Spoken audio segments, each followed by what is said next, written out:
Good afternoon and welcome to Readying Your Organization for the Impending EPCS Deadline, a Health Systems CIO Media Inc. production sponsored by Imprivata. Just a little housekeeping before we get started. My name is Anthony Guerra and I'm the Editor-in-Chief of Health Systems CIO, and I will be your moderator today. We have some interactive features we're going to be using today. We'll have a quick audience poll later in the event that we hope you participate in.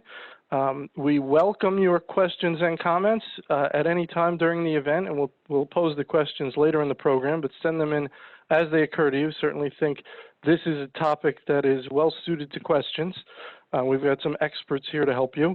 And you can download the deck by using the URL on your screen. It's been sent out in the chat box, and it's on the bottom. Well, actually, it's been sent out in the chat box, so there's your chance to get it. So you see how we're going to spend our time today. First, we're going to have our main panel discussion. We're going to feature Dr. Philip Kuhl, VP and Chief Medical Officer with Augusta University Health System. Dan Borgasano, VP of Product Marketing with Imprivata. And we should be joined shortly, hopefully, by Robin Lang, VP and CIO at Caromont Health. Robin's just running a little bit late, but she should be here soon. So let's jump right in. Dr. Kuhl, you want to give us an overview of your organization and your role? Sure. So I am the Vice President and Chief Medical Officer for the Augusta University Health System. It is a medium-sized but academic medical center. We're actually we're currently the 9th largest medical school in the country. Have a fairly large residency program with approximately 500 residents across just about all of the specialties that exist. I've been undergoing a bit of transformation, as I'm sure everyone has, but a very rapidly growing organization, acquiring new facilities, new doctors' offices, ambulatory surgery centers, et cetera. We also have a long-term acute care hospital and an inpatient rehab facility that's located actually on the other side of the state. But so a bit of a complex academic medical center that is a relatively or a very large medical school, kind of on the backbone of a medium-sized academic medical center, located in the home of a well-known international golf tournament that I'm not allowed to say the name of that will begin. Let's just say the world comes to town in about a month and a half. Very good. Thank you. Dan? Sure. So good afternoon, everyone. Dan Borgasano, Vice President of Product Marketing at Imprivata. We are a digital identity company based here in Boston, Massachusetts, but really presence globally. We're focused on healthcare, of course, and we deliver identity, authentication, and access management solutions that are really designed to help you meet your workflow, security, and compliance challenges across your increasingly complex networks. So give you the ability to allow your users, all of your users, not just your clinical staff, get access to all the information and applications they need, whether they be cloud or on-prem or mobile applications from any location and any device for which they need it. Again, really optimized for healthcare. So when we talk about devices, we often talk about medical devices as well as shared mobile devices. And really from an application perspective, helping you manage that transition to the cloud while also making sure that you give access to your users to your on-prem applications as well. And of course, for the purposes of this discussion, because we really optimize for healthcare, we have a robust electronic prescribing for controlled substances, or EPCS, solution, which we'll talk about in more detail. All right, excellent, very good. I'd like to set the stage. Dan, I want to go to you on this question. Can you give us an overview of the regulatory landscape at the state and federal level, as well as the high-level overview of the EPCS requirements? I'm imagining you live, eat, and breathe and know more about this stuff than probably many folks on the planet. So go ahead. Perhaps. I've read the DEA internal final rule on EPCS a number of times cover to cover, so I'm a real hoot at parties for sure. So when we talk about EPCS, electronic prescriptions for controlled substances, it is a highly regulated workflow. And the DEA back in 2010 established a lengthy set of unique and specific requirements that said if you are going to move to the electronic prescribing of controlled substances, you have to meet all of these requirements that are very different and much more stringent than the requirements for electronic prescribing for non-controlled substances. And we'll talk about why that is in just a moment. The primary reason that the DEA allowed for the electronic prescribing for controlled substances was to really address the mounting opioid epidemic that has really become a public health crisis in this country. And one of the ways from a technology perspective that you can potentially address opioid and prescription drug abuse is by taking the paper prescription out of the hands of the patient, thereby reducing the risk of fraud, diversion, and doctor shopping. However, because we're talking about controlled substances, and in particular opioids that do have a high risk of dependency and abuse, when the DEA established its rules around electronic prescribing, it said we need to make sure that we can reduce the risk of fraud in an electronic sense. So therefore, there are a number of different requirements that the DEA has, and I'll go through those now. So, the DEA says, for example, that you need to conduct identity proofing for all of your providers before you can enable them for EPCS. And that means you need to validate their identity. They are who they say they are. They're authorized to prescribe controlled substances. The DEA number and their license to practice medicine are all in good standing before you can enable them for EPCS. And that's true even if they're already prescribing controlled substances on paper today. You need to validate their identity. Next, one of the most commonly known aspects of EPCS is a two-factor authentication when signing the order.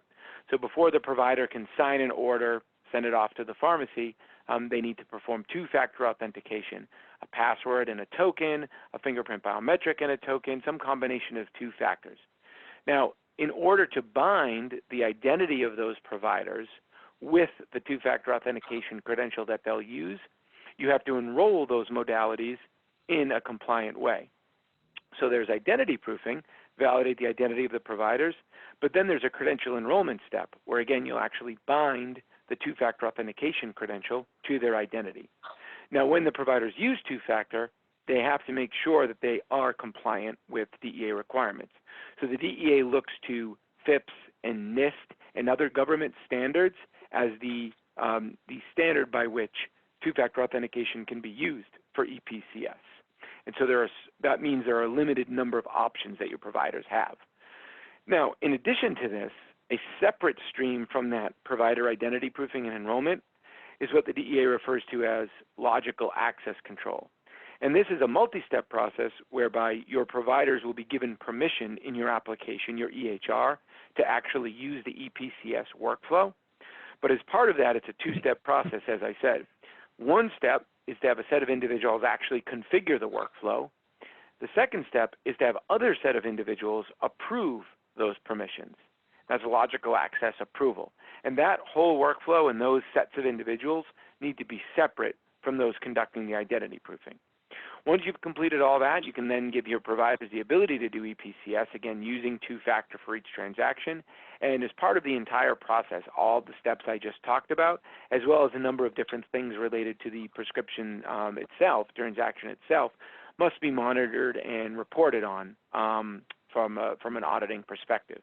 Now, that's sort of at a very high level. There's a lot of more specific information, and we can go through that and certainly answer any questions that you might have. But the idea from the DEA perspective is to establish what they refer to as non-repudiation with absolute certainty, to know that throughout this entire process, if there was an instance of diversion, you could trace back to, with absolute certainty, using audit records, that it was in fact the specific provider who wrote a specific prescription for this patient, for this medication, using this approved process. We often refer to it as a secure, auditable chain of trust. But all of these requirements need to be met in order for you to enable EPCS. And why that's becoming sort of increasingly important is that many states are starting to mandate the use of electronic prescribing as a means to combat the opioid epidemic. So today, there are 10 states that have laws in effect that require electronic prescribing. Some of them require it for all medications, many specify controlled substances, but 10 different states, and they've taken effect over the course of the last several years. And we can certainly provide a list of those states and the specific timeline as a follow-up. But there are, in addition to the 10 that are effective today, there are 17 additional states that have passed laws that will take effect in the coming years. So in total, 27 states will be requiring electronic prescribing for controlled substances, which means if you're in one of those states to comply with those laws, you must meet all of those DEA requirements that I just outlined. Now, from a federal perspective, in addition to those state laws, there was a bill passed in October of 2018, the Support for Patients and Community Act. Now, this was sweeping federal legislation that had a number of initiatives designed to address opioid abuse, one of which was an electronic prescribing requirement for all controlled substances prescribed through the Medicare Part D program. So starting in January of 2021, any controlled substance that is prescribed through Medicare Part D must be done electronically. So if your organization or your providers or your patients participate in Part D, of which there's some 50 million patients nationwide that do, you need to move to electronic prescribing by 2021 if you're going to be prescribing controlled substances. And again, that requires you to meet all of those DEA requirements for EPCS. So I know that was a lot of information, but it is to say that EPCS is becoming an inevitability from a state and federal regulatory perspective. And in order to comply with those laws, you must meet all of those unique and specific DEA requirements for EPCS. Well, that is a great overview, and I'm sure there's going to be lots to dig into there, or as we say these days, to unpack. I believe that's the popular term. Robin has joined us. So, Robin, thanks for coming. Thanks for joining. Can you give us an overview of your organization and role? Yes, absolutely. So I'm Chief Information Officer at Caremont Health. I have responsibility for our physician informatics program and then for all the informatics programs surrounding our EHR and any of our clinical information systems across the organization. Okay, excellent. All right, next question. Why did you decide to move forward with EPCS? What challenges were you having with paper, and what was the impact? Dr. Kuhl? Yeah, so we had a couple of problems that we were hoping to solve with EPCS. The first was a patient convenience issue, and that one was actually very near and dear to my heart. I have a daughter who has attention deficit disorder and has to get prescriptions for her attention deficit disorder, and it is a controlled substance. And actually, the pediatricians and the pediatric psychiatrists are actually one of our heavier users. But that prescription, of course, being a controlled, had to be picked up in person. And the inconvenience around requesting a refill prescription, that having to be printed out, put in an envelope, that envelope being stored at the office, then someone picking that up, and having to physically go down and pick up a prescription. To be honest with you, every time I had to do it on my daughter's behalf, I would just scratch my head and go, this is crazy. There has to be a better way than this. So some of the refills, particularly on the controls, and of course not just the opioids, it was a big patient dissatisfaction. And in our case, where we have patients as an academic medical center where our patients may be hours away, you either have to shift the care back to the primary care physician, who is sometimes uncomfortable with that, or the patient literally has to wait for a prescription to be mailed or something like that. So we had patient convenience issues that we were hoping to solve. We had a paper prescription diversion problem. So we had reams of controlled substance, special, bonded, numbered paper go missing from our warehouse. And we saw those prescriptions to start show up at some of our commercial pharmacies. And of course, in a computerized error, the biggest disadvantage of a computerized error is if you got the right looking paper and you can scribble something on a line, it becomes easier in some ways to forge a prescription and make it look authentic. You steal the logo off the website, you get one legitimate prescription and you mimic that.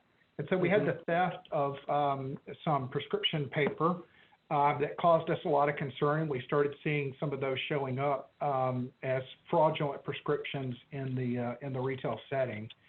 And then we also had prescription fraud, where we had prescriptions that were being written inappropriately by non-physicians, where they weren't even stealing the paper; they were altering prescriptions, things like that. And again, taking a legitimate prescription and altering that and taking it to the pharmacy. So that was one of our struggles and one of the difficulties that we were looking to solve with EPCS. Then there was the paper and maintenance problem. So we had to, of course, secure our paper, and we didn't recognize the weakness that we had in our storage of the paper in the warehouse before it came to the hospital. We secured it once we got it in the hospital. We weren't paying attention to the warehouse. But in addition to the logistics around the specialized paper, which is required under Georgia law, maintaining the printers where those prescriptions were being printed added additional cost and complexity. So now we've got not just average printers that we're maintaining. It's got to be multiple drawers. And then there's the constant hassle of making sure the prescription paper is in the right drawer and that somebody doesn't load it right. And we were actually having a fair amount of effort just maintaining those systems that, again, we kept asking, there's got to be a better way of doing this. And then while we were considering this and in the process of looking seriously into implementing EPCS, the first draft bill requiring EPCS in Georgia was introduced into the legislature. And I laughed because I felt like we had always been playing catch up with IT, and we're always playing catch up to regulations. And I laughed because I said, gosh, for once we're finally ahead of a regulation, and we're not having to do it because the regulation's in place and now I'm meeting a deadline. This is the way things are going, and luckily we can get ahead of it and implement this on a reasonable timeline because of the benefits associated with it, not because the regulations are going to make us do it. Very good, Robin. We needed to meet the requirements under the law. In North Carolina, on July 2017, the STOP Act was introduced and passed into legislation, and it was a phased-in approach so that the first phase led to the advanced care practitioner consulting with the physician upon initial subscription, and then every 90 days. And then that advanced into September of that year of looking at the amount orderable in a 5- and 7-day supply and the documentation of both of those things in the patient's record. Not unlike Dr. Cole, we had our convenience issues, safety issues, and then the bill was going to advance effective January 2020 for e-prescription for all controlled substances becoming mandatory under the law, and a required review of the state database along with a 90-day review being documented. So we started to look at the fact that we had a voluntary database in the state that it was suggested that it was reviewed when patients came in. We probably had better compliance and adherence to that in areas like pain management, but certainly not in the normal workflow in most of our primary care areas or in the ED, et cetera. So we knew we had to meet the requirements under the law, but do it in the way that we best addressed workflow, for the physicians and the APPs who were going to be using this system to increase their efficiency so that this did not become just one more burden within the EMR for them. We count clicks, so there has to be a good return on click investment for any of the work that we do. But we had to also come about this toward the safest, most effective care to the patients that we were going to be serving. So under the state regulation, we knew was coming. We knew we needed time to prepare. We had a pretty good e-prescribing population of providers in just regular medication. Controlled substances were not yet allowed. So a large majority of our physician staff was excited to see the ability and capability of controlled substances fall into now the workflow that was available to them. They were ready to get away from paper because there is huge safety risks. It's been over a decade. It's probably been 15 years ago that the book Paper Kills comes out. And one of the targeted topics in that book was the use of paper prescriptions and oversupplying or undersupplying or misuse, lost, forged, all of the worries and concerns that we have that over 15 years culminated into what we now know as a crisis. So using the electronic EMR to capture all the regulatory requirements to ease the burden of the work that was now upon the physicians and the APPs and deliver safe, high-quality care for patients that address their need for the prescription, the convenience of the refill, or the true evaluation of need and appropriate use up front. It was something that we were signed up for and ready to go in 2017. It took us until 2019 to get it completely underway and to have the technology at our hands that would allow us to meet those objectives for efficient and effective care. Very good, Robin. I want to stick with you. You want to talk a little bit more about what you're doing in your health system to comply with the regulations and maybe touch on the most challenging aspects, how you're handling them?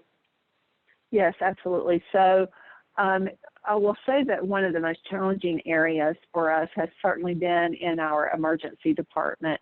Those physicians do an amazing job with e-prescribing of everyday medications, normal business hours, where we run into the biggest challenges for patients who come in after business hours, and we only have 2 local 24-hour pharmacies. We have to discuss with the patient, are you willing to wait until tomorrow to pick this up? Do we offer some interim dose before the patient's discharged? Then how long do we have to keep them in the bed and observe them before they're allowed to leave? So those were workflow decisions that had to be made very early on, and policies written around what it looked like if a patient went home with an e-prescription to a pharmacy that didn't open for several hours, but they came in needing treatment for pain. How was that addressed, and what would the policy for follow-up be to that? It's amazing, just the small geographic area that we serve. It's an enormously inconvenient drive to have only 1 or 2 pharmacies who meet the demand after normal business hours. So after 9 p.m., not being able to get a prescription is an enormous constraint. So we have some pop-up, that's a terrible term, but that's the way we look at it, pop-up services to our emergency room patients who may need to take medications home with them to hold them until the morning. We also found by having the convenience of the EMR collect preferred pharmacy, with having folks using their benefits plan, sending out to mail order pharmacies, we were not religiously checking the pharmacy with the patient, confirming. So we would find that not just with controlled substances, but even with antibiotics, there was that slip where we prescribed to the mail order. So then it was going to be 3 to 5 days before the patient got the medication. So we quickly caught on to that flawed workflow. I think support to the physicians. We have an informaticist team which provides concierge service to physicians at the elbow, helping them navigate this new workflow, not having to run around and chase physicians down to get signatures on paper printed prescriptions, has just changed our lives for physicians and nursing for our discharged patients. Our challenges have been with adoption if you run into a bump with your technology. So making sure that we gave them the absolute seamless approach so that they could, right within the EMR, access the database, document the review of the database, e-prescribe to the preferred pharmacy, making it easy to collect and present the preferred pharmacy to the physician, and then having the Bluetooth capability so a device never has to come out of a pocket. A fingerprint reader doesn't fail unless you just absolutely want that fingerprint reader to be your only source of input. That integration and attention to detail has helped us address most of the constraints that we were facing as we started to roll out. Dr. Cool, you want to take a shot at the question, please? Sure. So like Robin, our biggest challenge is in the emergency department, the preferred pharmacy phenomenon. Even though we created a fairly tight workflow where people were asked at registration what their preferred pharmacy was, it actually surprised me, and I don't know if it's reflective of that patient population, but it surprised me the number of times that they would answer what their preferred pharmacy was, but then once the prescription was sent, the preferred pharmacy changed. So that creates some challenges, particularly around controls, and depending on your electronic prescription system, you can end up with duplicate pharmacies. So particularly for a control, that's problematic because in our system, a cancellation of that prescription does not actually cancel it at the pharmacy once it's authenticated. So that is probably one of our biggest challenges is that preferred pharmacy. We've tried scripting, trying to help patients understand that that's going to be the place that they pick up their prescription. So that's a barrier, as well as the pharmacy hour shrinkage issues that were described by Robin. That create some problems after hours because if I go ahead and send that prescription to that pharmacy and it's closed, now I've got two problems to deal with. I've got potentially a duplicate, and then I've got something out there. If I end up having to revert to a paper that they can carry to a different pharmacy, I create two different problems. So that's probably one of our bigger challenges around the emergency department.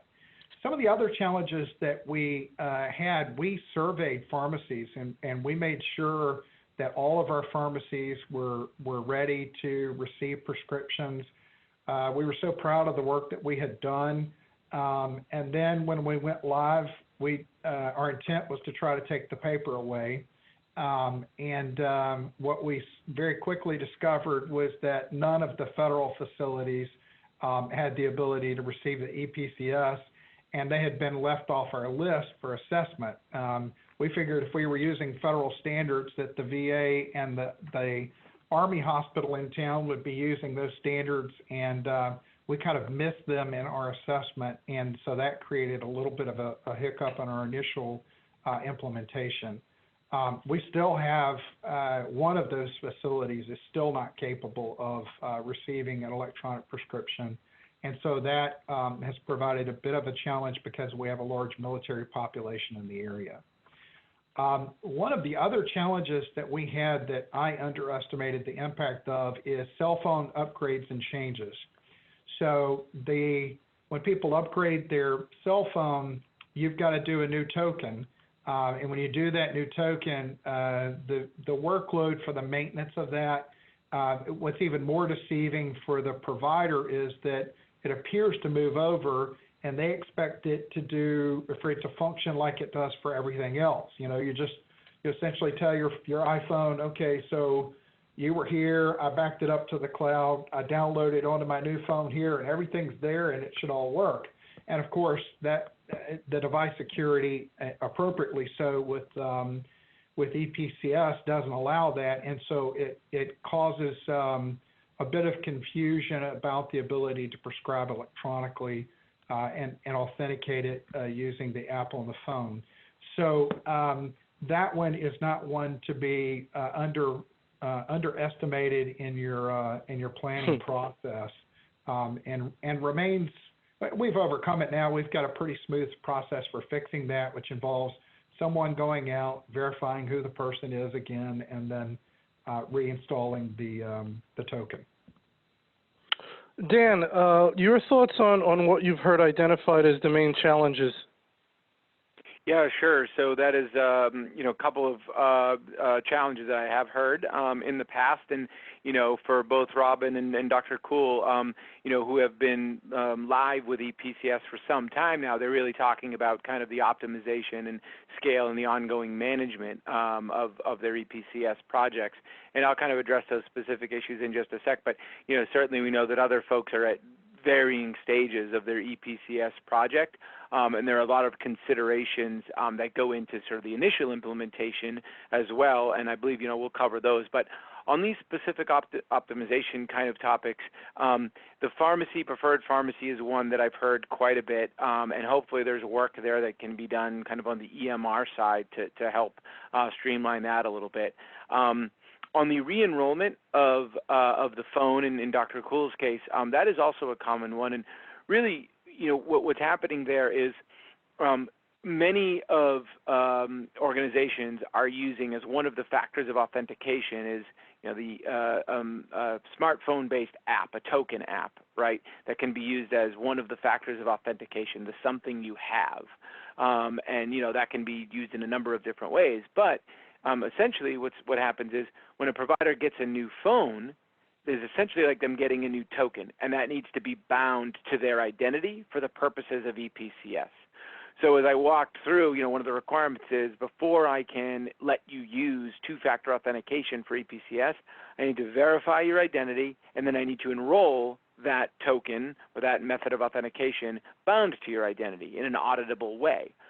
Well, that applies both for the initial rollout as well as subsequent authentication methods such as a new phone. So the DEA treats getting a new authentication method almost as if you were a new provider coming in and needing to verify your identity. Okay, you are who you say you are. You can now use this new authentication method. Imprivata is working on ways to streamline that particular challenge because it is a fairly common one. One of the requirements, or one of the pieces of the requirement that I may have skipped over is that identity proofing, the check of the ID before you can allow a provider to do EPCS, must be done in person, and it requires a check of a government-issued ID. And therein lies the challenge, because it means they need to find someone who's authorized to do that identity proofing and get them enrolled with that new phone. So Imprivata is working on alternatives that will actually allow for self-enrollment of a new phone in a DEA-compliant way. So, that's all I'll say about that for now, but it is absolutely a challenge that we are looking at going forward. And actually, go ahead. If I could add on to that. So I don't mean to sound all negative about those challenges. Overall, they're challenges that are easily dealt with. The pharmacy identity issue is not just for EPCS. We have that problem for all electronic prescriptions, and certainly it is more of an EMR issue than it is an EPCS issue. In terms of the cell phone upgrade and changes, though, we encounter that with other applications as well. So I think every time a provider changes their cell phones, there's a few things that we have to deal with within that system that we can't really do anything with. Okay, very good. All right, let's go to our next question. Dr. Kuhl, I want to stick with you. Can you summarize which departments are involved in the EPCS process and their roles? So it's interesting, we've got you, Chief Medical Officer, on the line. We've got Robin, CIO. So tell me a little bit about working together with other C-suites and other departments. Sure. So obviously it requires a very close partnership between a physician leader as well as with IT. Our CMIO was heavily involved. Certainly I, as the CMO, was heavily involved. Our medical staff office was heavily involved, as well as our GME office, because they were the first layer of authentication. Then we had a working group that was a broad representation of various departments and leaders within those departments. And we did that based on number of controlled substance prescriptions. So we ran a report basically looking at who was prescribing controlled substances, and then basically made sure we included representation from the larger departments, and then looked at that from a representation of making sure that we also included the smaller unique cases. For example, pediatrics, as I was referring to earlier, and maybe those controlled substances. And then absolutely the emergency department is a hotbed for this. I think it is a unique workflow, it's unique challenges, and you have to make sure that you include those as well. Very good. Robin, you want to talk a little bit about that? The departments that need to be involved? Yes, and exactly the same. We had similar multidisciplinary departments come together. I think one area that wasn't mentioned, but likely will just ring a bell with Dr. Cole, is that we also had quality and compliance at the table, and we brought forward our nurses.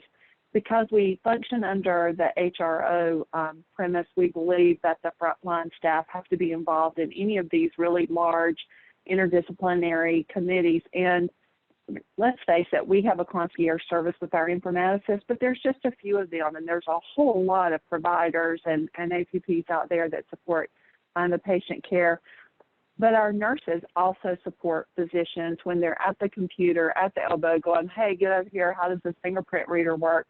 And if they're not familiar with that workflow, then it frustrates everybody that the nurse doesn't know how to help the physician doesn't know how to complete the work. So we enrolled our clinical champions to also be the folks out on the floor deployed, across multiple shifts to assist our physicians, and they were terrific in helping us understand when there were barriers or, not as a tattletale kind of position, but if someone was really struggling that wasn't reaching out, that we could proactively assist them in helping. Often we find that it just has to do with a simple build change or the way the prescription's functioning, and they want one little difference. One excellent example of this committee work was we border South Carolina, and it's extremely inconvenient when states don't align their rules and regulations and laws, And so we had implemented this project perfectly, and we're so proud of the hard work we did and all the involvement, the workflow design, and then found out in South Carolina the APP could not be the prescriber on the prescription that printed to the pharmacy without the supervising physician's name on the prescription. So we were stuck, dead in the water. Any patient coming into our pain clinics, our ORs, our ED, who were going to go home just 10, 12 miles from our hospital, had to have a completely different workflow to address their controlled substances. So I think that was a big gotcha that was not anticipated, even though we had all this level of involvement from the CMIO, CEO, medical staff, chief medical officer, all the way down. It caught us off guard when we went live. Very good. Thank you, Robin. All right, I want to launch our poll real quick, just get a feeling of the audience here. Excuse me. My organization is on track to be ready for EPCS, and currently proposed requirements will have a positive impact on patient care. So why don't you go ahead and take a moment and answer that, and then we will address the results. Dan, I want to combine two questions into one here. I want to get your thoughts on the departments involved that should be involved, in your experience dealing with customers, and then any other thoughts you have on what people are coming to Imprivata for in this area. So we all, we have a product and a service we sell. All companies do. sometimes that's perfectly in line with what people need. Sometimes it's got to be shifted a little to the left or the right. So what are people, when you meet with potential customers and customers, what are you hearing? Sure. So great question. So I think, one of the consistent themes that we hear is help understanding the complexity of the DEA requirements around EPCS from a technology and a process perspective. So there is a lot more detail behind all of the different requirements that I talked about, and there's plenty of content and things that we can share after this for those that are interested. But there are options for identity proofing, for example, that you have. And the decisions that you make around how you will conduct identity proofing will then dictate some of the other pieces of the workflow.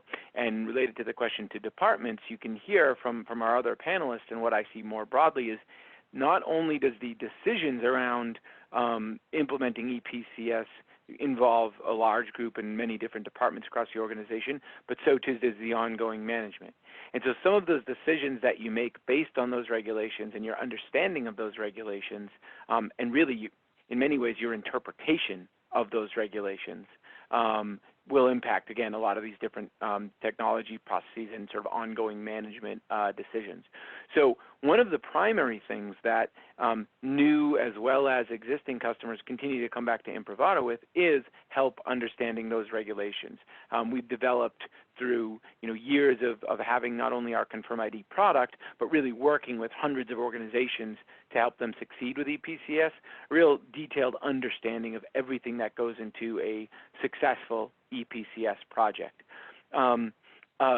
That's sort of why they generally come to Imprivata. The other piece, though, is the completeness of the technology. So, one of the most common things that people are familiar with EPCS, like I mentioned, is this two-factor authentication requirement. And so when you think of needing to enter a password plus then a token, that's a fairly commoditized technology and workflow in that there are literally hundreds of different options that could potentially give you that second factor. However, they're not all necessarily going to work for EPCS, given all of the additional processes and pieces that you have in place. Sort of a generic horizontal token might satisfy that one small piece, but then you're sort of left trying to figure out how to manage the enrollment, the logical access, what are you going to do about all the reporting requirements. And so, the other reason they come to Imprivata is that our product is more of that complete, comprehensive EPCS solution to help you meet all of those different requirements. And then the third final piece I'll say, which is something that Robin alluded to earlier, is workflow. So we know that EPCS could potentially be a large, significant change for your providers, even if at the end of the day they do see the value in moving to electronic prescribing. The actual change could be something that you need to overcome. In particular, the two-factor authentication requirement. Because now, every time I prescribe a controlled substance, I'm asked for 2 factors of authentication. And you can imagine that in certain workflows, pain clinics, for example, the ED, that could potentially create a barrier to care. So we've really tried to design workflows and authentication options that will make that as seamless and easy as possible for your providers. And that's really the third reason that companies are coming to us, is to really optimize that workflow. We have biometric options, we have phone-based token options, including one that allows, uses Bluetooth to wirelessly authenticate the provider. It uses Bluetooth to read the token on their phone without them having to do anything, interact with the phone or the computer, which is a real time saver and a real clinician satisfier. So that sort of summarizes what customers are sort of coming to us for with their EPCS challenges. Excellent. Okay, we're gonna look at the poll. I was thinking of having everyone guess at what they think the results would be, but for the sake of time, we'll skip that little fun exercise, and I'm going to share the results. So I want to know briefly, because I do want to get to one other thing, but I want to know briefly your thoughts on these results. So Dan, real quick, let me start with you. That 71% think they're going to be on track and be ready. 29% do not. Is that in line with what you expected, or is that 71% seem high or low?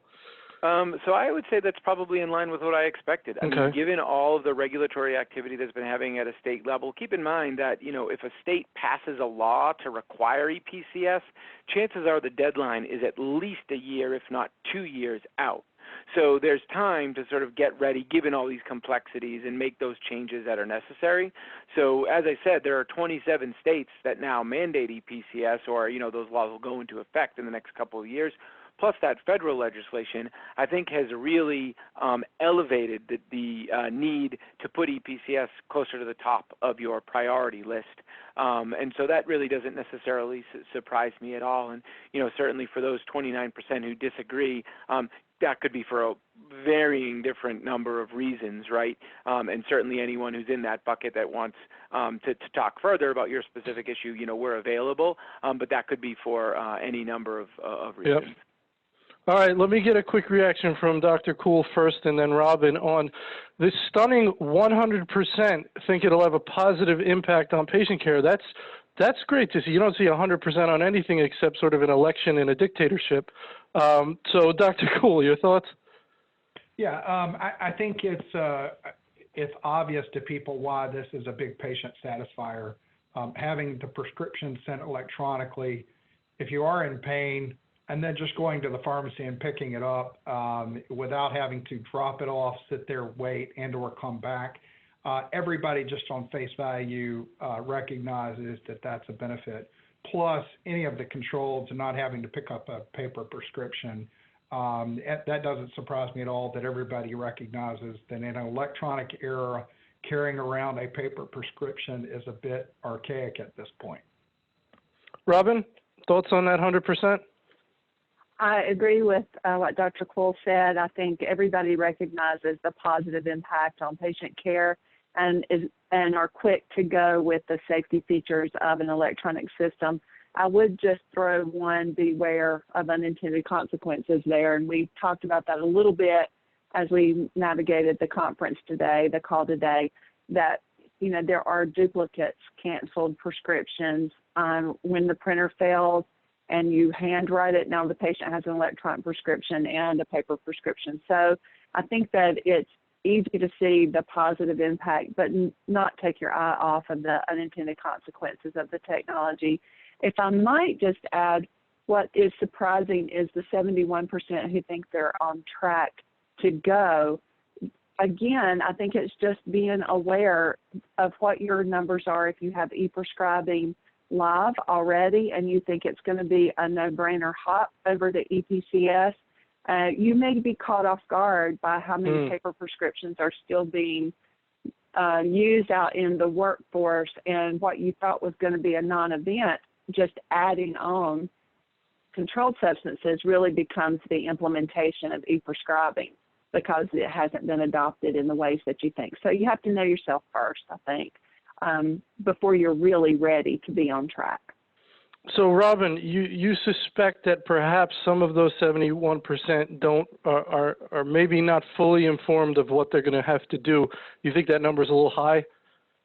I think in leadership we learn all the time. Policy says this, and then you go out to the real world and find out they don't know there is even a policy. And so we were caught by surprise. Our pilot group, who was coming to meetings and talking about being the pilot group, were not even e-prescribing 25% of their prescriptions.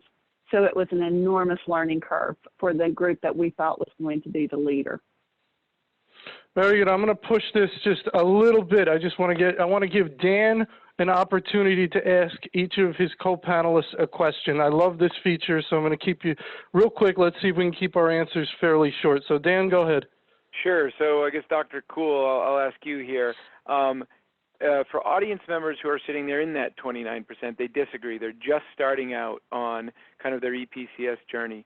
Can you summarize, if you were in their shoes, and this was way back at the beginning, what do you wish someone who is using EPCS as successful as you are today, what do you wish that they maybe had told you at that point that would have made this rollout much easier from your perspective?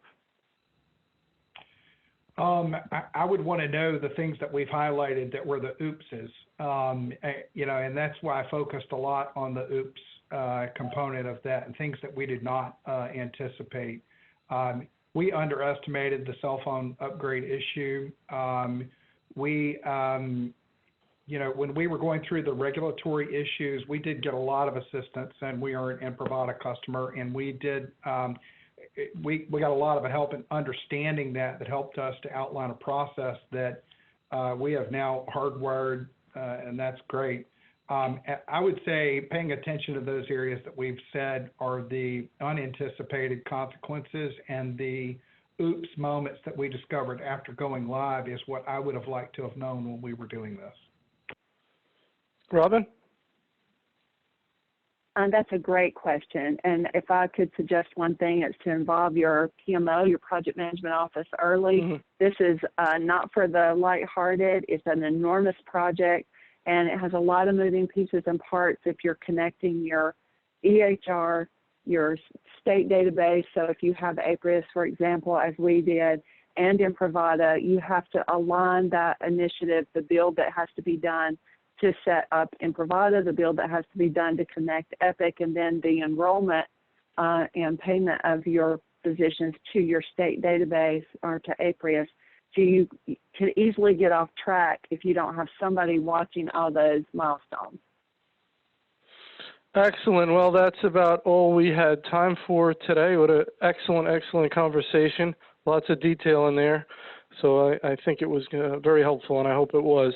Regarding continuing education, you can see the final slide in this deck to help you to get your CEUs. You'll receive an email when the on-demand recording of this event is ready to be viewed. If you'd like to sponsor one of our upcoming events or book a custom event, you could reach out to Nancy Wilcox from our team, and you can go to our website to register for upcoming webinars. So with that, I want to thank our panel, Robin Lang, Dr. Philip Kuhl, and Dan Borgasano, and I very much want to thank Imprivata for sponsoring this conversation and making this education available. So with that, everybody have a wonderful day. Thank you.